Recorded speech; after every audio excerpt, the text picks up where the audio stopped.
Well, we all have different match day routines, and mine generally starts with a visit the day before every City game here to the CFA. That's the press room behind me, and that's the training ground out there. To listen to what, in this case, Juanma Lilo, in the absence of Pep Guardiola, has to say ahead of the latest game, obviously ahead of Fulham. So I'll come down here, do this, and then of course on match day it's a completely different routine. What's your routine? I'd love to hear about it, and hopefully I'll ask some fans as well what their routine is on a City match day. Everybody has a different story to tell, don't they? Cada uno tiene sus capacidades y una de ellas de los dos es esa. Y luego cuando entran en este contexto y atender a cada cual como es, me parece que es muy importante. And the funny thing is, today is a 3 o'clock kickoff, so whether match day routines are the same on a 3 o'clock kickoff as it would be in all the other kickoff times that City have to play will be interesting. But here we are now, lovely sunny day ahead of City against Fulham. Let's see what we meet today. What's your match day routine, you know, when you come as a spectator, and how does that differ from when you were a manager? As a manager, it's probably here about 11 o'clock, preparing the staff and the tactics and what have you, because they've probably done that. We used to do it on Friday, but go through it again on Saturday. Today's totally different. My wife and I come early, a nice glass of champagne, nice bit of food. They look after us unbelievable as a football club. They're fantastic to us. So, do you have any superstitions? Did you have any superstitions back then? Yeah, I as a player, when I was playing for Brighton, someone gave me a lucky charm, lucky Sphinx, and I carried it in every single game I played after that, and as a manager. And the day that I got it, I scored a 30-yard volley at Lincoln. So I've kept it ever since. Still got it now? I've still got it now. It's on my keyring, and it's for lucky Sphinx. There you go. Well, let's hope it brings City some luck today. That's not to say I'm superstitious. Touch wood. My routine is I've got a parking spot, and because they changed it to residents only, I had to drive past there today, early this morning, to have a recce and then leave out 30 minutes early. We get here 2 hours before every game because we used to do that when we were kids back in the days of Main Road. But is that just to soak up the atmosphere? Yeah. Back in the day, you know, we used to be outside the kit packs. You had to queue for miles all the way around the wall. You know what I mean? Right onto Claremont Road sometimes. But now the City Square was all right. You know what I mean? But I still prefer, if you ask me, Main Road and the atmosphere and the way it used to build up. And Saturday morning, you knew you come out of your house, because I lived in surrounding streets of Main Road in Eden. You knew when there was a big game. You knew when City was playing anyway, but you knew when it was. You could feel it in the air when you come out of your house. It was like in the air that there was going to be a big game, and feels like that today. But it's fun, I think, because the season's starting and everyone's had a chance to shuffle the pack. Almost like it's press the reset button. But we've got 3 wins in the bank. I'll take a win today. I'll take 3-0. What's your routine? Do you have a routine? My routine is the excitement of match day, getting up, making sure the chores are out of the way, get that breakfast down here, and then I'm down here for about 1 o'clock, ready to go. And it's, the atmosphere is always good, and you're looking forward to a win. And it's great to be here. Winning in a new stadium, 10 years old now, a decade. Yeah, we've done the treble last year. What more do you want? Treble again. I asked Brian Horton before if he had any superstitions, and he produced a little thing that was given to him. Okay. Have you got anything like that? Yeah. Once I wear this shirt for the season, that's it for the season. Then you wash it? Yeah. Hopefully. Yeah, then the Champions League shirt may be different. I have a routine with my hats, and once this is the hat for the season. Gets washed, but this is my hat for the season, so I can say that as well. Hi, I'm Andy Hampson, sports reporter for the Press Association. Mainly cover Manchester City, bits and bobs of other sports, but football and Manchester City is the main job.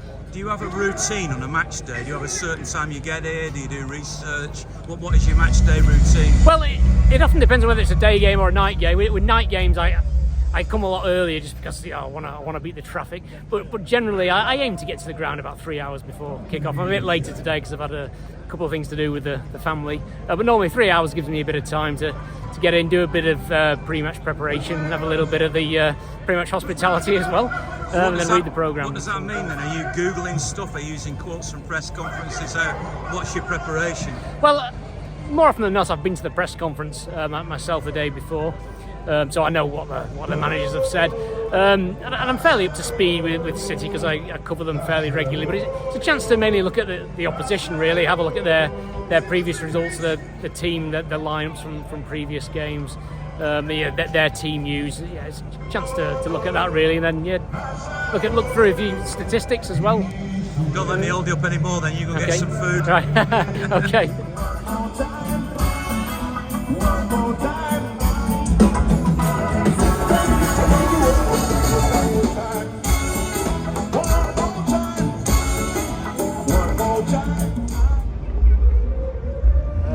My routine is first to the chippy over the road, pint of lager. You always have the same thing in the chippy? Same thing, yeah. Pudding, chips and gravy.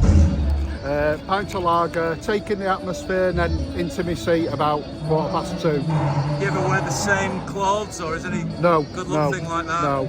I used to have a pair of lucky underpants, but they've gone, well gone. Don't need them anymore, do we? No. We've got all the luck in the world, haven't we?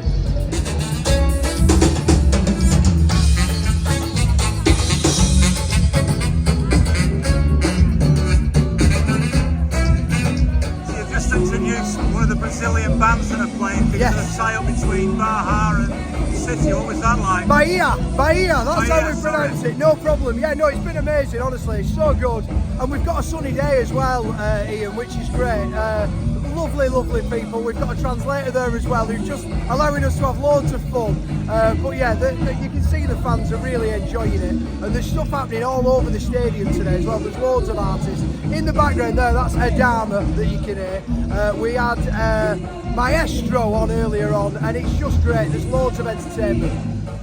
Just let me ask you this, as we're talking about match day routine today. Yes. You obviously work on a match day for City. Yeah. How early do you have to get here and how long are you here afterwards? We get here for a good few hours before, maybe four hours before, 5 hours if it's the first game because you've got to do all the accreditation and all that. But yeah, we have meetings, we go over what's going on, and yeah, we're just told what our role's going to be on that particular match day. It's great fun. We've got a top team, and honestly, I'm just honoured to be a part of it, mate. It's a pleasure. You're obviously a blue. Oh yeah. So are you superstitious as well? Do you know what? Not as much as I used to be when we were rubbish, to be honest with you. I think that's got easier as we've got better. But yeah, it's going to be a good game today against Fulham. I think it'll be a tricky game. But one of their main players thought he was joining Bayern Munich yesterday, and that didn't happen. So that might have upset things a little bit. We'll see. I reckon. I'm hoping Haaland gets an hat-trick today. I think it's a good game for him to score a good few goals here. Ricky, as a City fan, but also as a professional athlete, what is, on a match day, do you have a routine? Do you have superstitions? Not really, to be honest, and I'm a lot more comfortable coming to the match these days with the team we've got and what we did last year and everything, but no, same routine, just come with me mates, a few pints, normally Mary D's round the corner, come in here, a bit of food, and it's a lovely way to watch the game, mate, yeah. At the height of your boxing, did you have superstitions then? No, never had a superstitions, to be honest with you. I think you make your own luck. I think superstitions are for the weak ones, we're looking for something to blame it on. No, to be honest with you. But no, looking forward to today. I think things with the Premiership now, everyone can beat each other, can't they, to be honest with you? It's so competitive, but I mean, every time we turn up to watch City, we've got to be confident of 3 points, so never been more confident today than getting the 3 points, yeah. So tell me, what is your match day routine? You do the same thing every time, or are you lucky? Do you have superstitions? Yeah. My name's Manuel. I'm a season older, and I have a beer before a match, and then soak up out of bed, and it's awesome to be a blue. I love it. You're gonna win today? Yeah. 3-1. Enjoy. Thank you. that we support. So you're a Brazilian and you're a supporter of Bahia? Yes, I got this exactly. pronunciation right now. Bahia, Yeah. Bahia. So what does it mean to you when the City Football Group took over your club? Was that exciting? And what about the partnership? You feel as if it's a partnership with City? Yes, exactly. So the atmosphere is pretty good. We came to see the group, the band that comes from Brazil, to bring some, I would say, some examples from our region, exactly in the northwest of Brazil. So it's pretty good, pretty nice, and we are enjoying a lot. So thank you for receiving us and stay to be here. City have had a few Brazilian players now, Rubinho, Joe, I don't know if you remember Elano, different players that have played here. Yeah, Daniel Alves, it's from our state, Bahia. He's the most famous that play in Barcelona and Milan, I think. So it's one of the examples that came from our region. And nearly City signed Paqueta as well, so there has been a Brazilian, and Ederson of course, so there's a Brazilian connection to City, isn't there? Yes, exactly. The City, I believe the goalkeeper, Ederson, is from Brazil, so it's pretty nice. That's fine. You think they'll win today? Yeah, I hope. I think it's a good match to win, I think. Not sure. Fulham, City against Fulham, right? Fulham. Thank you. I'm a curate at two of the churches, one right by Mary D's and one St Cross, just opposite the tram stop there.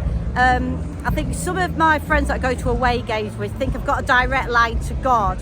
The unfortunate thing is that there are also many clergy that seem to support really badly for the other teams, but it does mean that sometimes I do offer up a few little prayers for City.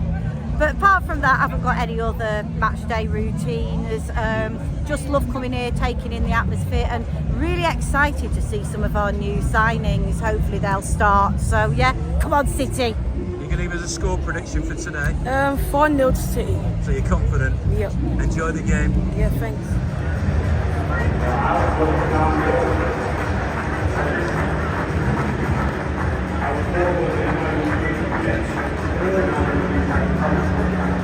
It's Alex Williams' day today, Alex, and it's your fond farewell. Emotional? Yeah, I am emotional, but you know, I've been here a long time and I'm still going to be involved going forward on match days with the former players. So even though one door closes, I've still got another one open. You are the definitive, now that Bernard's not here, Bernard Holford, Yeah. you are Mr. Manchester City, aren't you? Yeah, I've put in collectively 45 years, 13 as a player, 2-year gap, and then 33 years with CITC. So I don't think many people will do that going forward. I'm very proud to have known you, Alex, Brilliant. since you were a player. And on behalf of everybody watching this, because I know they want me to say this, thank you, and may you continue forever. Brilliant. It's been a pleasure and an honour. Thank you.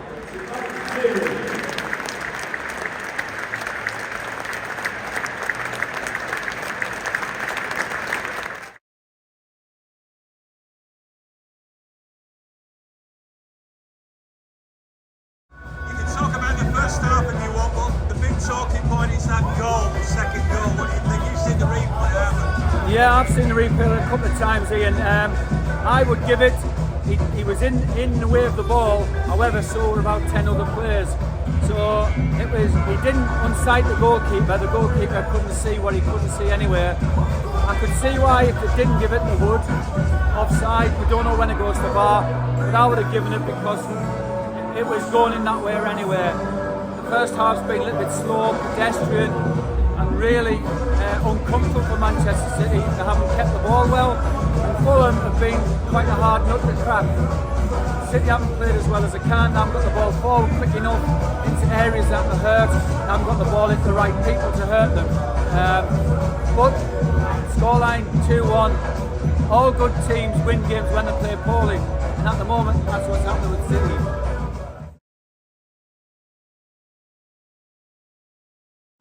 Brilliant. So pleased that Haaland scored his hat-trick, first of the season, so that was really cool. So, yeah, good. I was asking people before the game about their match day routines. Your match day routine involves a long drive, doesn't it? My match day routine involves a 5-hour journey. Halfway stop at Warwick, and then straight here. From Southampton for home games. Every single annual home game, and we have done for years. Wow. So there's 3 of us, me, hubby and son. But our son couldn't come today, so this is our grandson who's come with us. You enjoy it? Is it worth the drive? I thought we were okay in the first few minutes, but to me, I thought we were a little bit slow for the first half. We took a little bit too much time on the ball, but it looks like it's intentional because these teams sit back, we're going to take our time. But I think once we got our noses in front, I thought we'd open the floodgates, but they nicked one back, didn't they? It's just the way it goes sometimes. After a 5-1 home win. Yeah, it's all right. We're happy. It's not quite as good as you wanted. Well, no, she's never seen it. I was back in the 60s. I was watching it. We used to get done 5-1 at home, but she's only ever known as some success. What did you think of that then? Be a bit more positive. Yeah, I'm happy. First home game back this season, so yeah, it's good.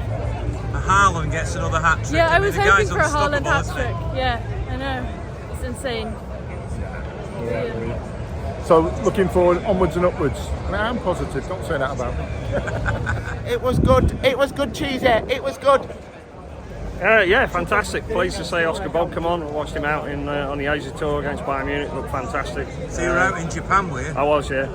Right, well, that's some commitment. Well, no, I was doing official photography for Nissan. So I was actually there for the whole tour through Bayern Munich and It doesn't seem to matter who he brings on. I mean, he brings on Rico, Lewis and Oscar Bobb. Yeah. And they combine with Sergio Gomez to get their 5th goal. So. Yeah, cracking, absolutely cracking. New blood on the team. And yeah, people have got to fight for the places now. Yeah, really pleased with what he was doing today. And obviously under Pep's direction, but not on the pitch. No issue at all. It took a while to warm up, didn't it? First half, I think, but after the first half, I think we settled down quite a bit and started playing proper football. Really pleased. I took my children and I thought they're going to moan, because they do, about Wi-Fi and stuff. The game took over and everyone loved it. Everyone cheered. I cheered. It's been a brilliant day. And if you brought your kids along and said them, we've got this striker called Erling Haaland, he gets hat-trick every week. They know about him. One of my twins has got the hair. He's grown the hair, so... He's a dream of a player, isn't he? He is. Wonderful, wonderful. You look as if you've been watching City a long time with a scarf like that. What do you think of that? I'm going to be dead honest and say this is a replica. But my first match apparently was the Birmingham City Cup final in 1956. I don't remember it, but apparently I sat on my mum's knee. So since then, yeah. So you can't really compare the 56 Cup final with this, but... I'd love to if I could remember it, but then again, being my age now, I probably won't remember today by the time we get to Wednesday. What did you think of that today? Game of two halves. Mystery formation in the first half. Proper formation in the second half, everybody in the right positions doing the right thing, and usual stuff with City. The other team gets tired, we batter them. Is this your family? Yeah? This is it, yeah, this is Kathy the daughter. So Kathy the daughter. Hello. Were you dragged up a City fan? Certainly was, yeah, from the 80s onwards, yeah. But I bet you've got no regrets now, have you? Absolutely not. And this is my son Max, born in 2011, so just as everything's starting to get better. We'll come to him in a second. Yeah, but go what's on. it like being a Blue? What's it like coming here all the time? Oh, it's amazing. It's the best thing ever, yeah. And that was a pretty good win today. Yeah, oh brilliant, yeah, really wonderful, yeah. Our first home match of the season, so great way to start, yeah, brilliant. So when your granddad said you've got to be a City fan, yeah. At that time City were winning everything, so I bet you thought this is easy. Yeah. What's it like watching them win every week? Good. It's pretty good, this team, isn't it? Yeah. You don't know any different, do you, Max? I do. What do you think? You're a little bit older. You're used to it as well. First half, I thought it might have been one of them games where it was just slow, nothing really happened, but second half really picked it up. It was better in the end. What's they got going, eh? It was a great result, yeah. What have you got on your back? You've not got Haaland on your back, have you? Oh, well, that'll do. Champions of Europe 23. How does Haaland compare to the strikers you've seen down the years? Right, okay. Never seen anybody like him. I suppose in the battering ram sense, you know, I can just about remember Nat Lofthouse, but not enough to know that. But you know, when I go back to well, of course, I've not yet seen him do the back heel that Dennis Law did in '73, but no, I think he's something special. And the lad's 21, isn't he? Well, he's a little bit older. So is he 22 now? He's still in his early 20s. Yeah. And you know, you just don't see that in players. And I think as well, he's getting better at contributing to the whole team. You know, a couple of good defensive headers today. You know, coming back, winning the ball, passing it on. You know, but you know, don't you think that Alvarez and Foden in those positions, Joe Hayes and Bobby Johnson. There you go, that's a bit of nostalgia for you. Long may you continue, and all your family and friends as well. Thanks for talking to me. Thanks, Ian. With big thanks to motoringdefenselawyers.com, to M&M Artwork and Mirrors, and to Timson for supporting the vlogs that I do. I also have to say big thanks to Erling Haaland, of course, for delighting us with another hat-trick. And although one or two people said City could have played better, 5-1 home victory against Fulham isn't bad, is it really? 4 wins out of 4 in the league, Super Cup in the bag, international break now. On the audio podcast that I do weekly, which you can subscribe to, it's free. Danny Tiato, remember him? Tiato. He will be on the audio podcast, which will be up and downloadable by Sunday evening. And then it's the international break, so of course I'll be back at West Ham in 2 weeks' time. In the meantime, enjoy your little time off if that's what it is. And just remember this, even if you don't remember anything else from today, isn't it great to be a Blue?